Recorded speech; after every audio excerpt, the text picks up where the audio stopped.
All right. After that, I think there's only one question. Why are we here? Why are you here today?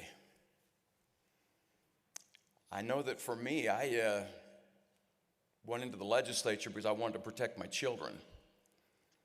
And after serving in the legislature for a few years and I stepped out, now I have grandchildren. I have 4 of them. And if you're like me, there's a special place in your heart that grows when you have grandchildren. And I've got to tell you, I can see in my mind's eye, I've got my little grandson that we get the little Nerf guns, we get the 25-round Nerf guns, and we go play and shoot. And I can see my little grandson, Henry, looking at me one day in the future after what David talked about. What we know is coming. And I can picture him saying, "Grandpa, did you know what was coming? Did you know what was coming to my life? Did you know what the tax on my standard of living that I was going to pay for all of the government and all the life that you consumed and push that debt off to me?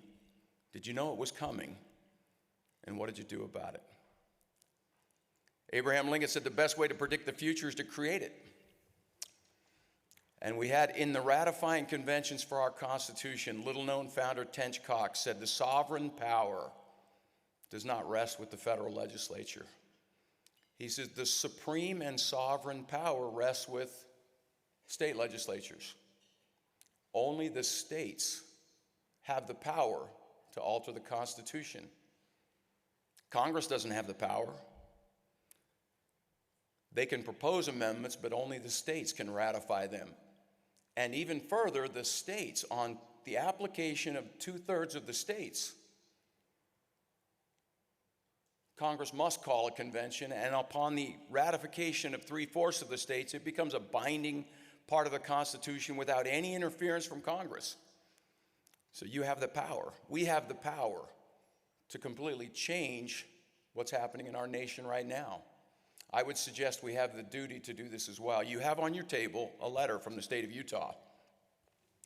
David mentioned that in 1979, and this we just discovered recently, David and others did a review of all of the Article 5 applications that have ever been filed in our nation's history, and discovered in 1979 there were more than 34 applications combining with plenary applications for a fiscal responsibility convention of states. For us to meet, hold a committee of states like we do all the time, and decide what we do to protect our children going forward from the devastation, the bleak future, the unsustainable future that Congressman Arrington, David Walker talked about. That's completely on us. The best way to create the future, the best way to predict the future is to create it.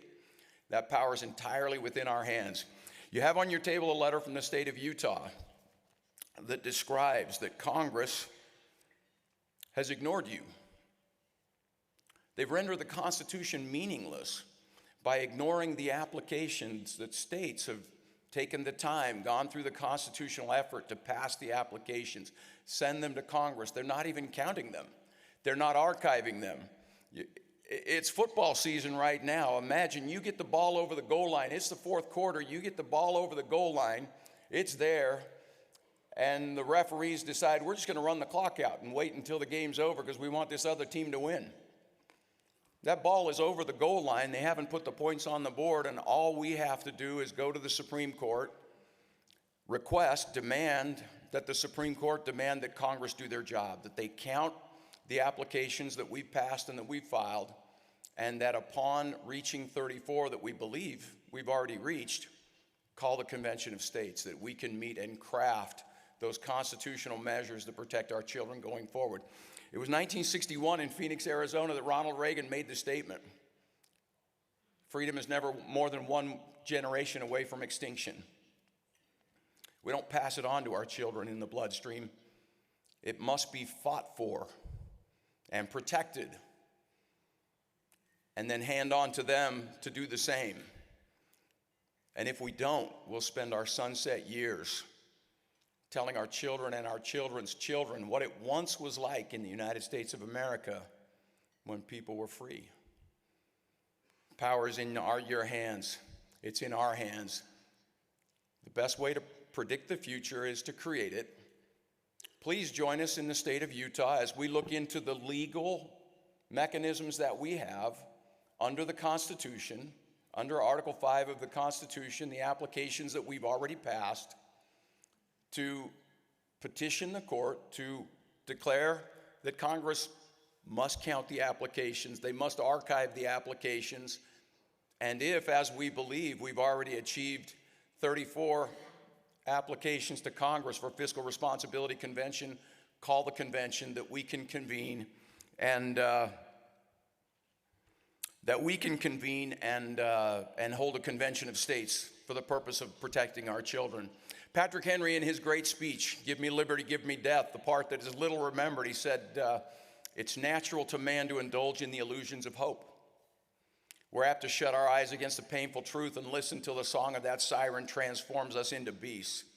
He says, for my part, whatever anguish of spirit it may cost, I'm willing to know the whole truth, to know the worst, and to provide for it. Dear friends, I came back into the legislature because I need your help to protect my little grandchildren. Please join us. Let's use our power. Let's use the power that we have. Join us in the state of Utah. Take this letter back home. Join us as we go to court, make Congress do its job, that we protect our children, our grandchildren going forward.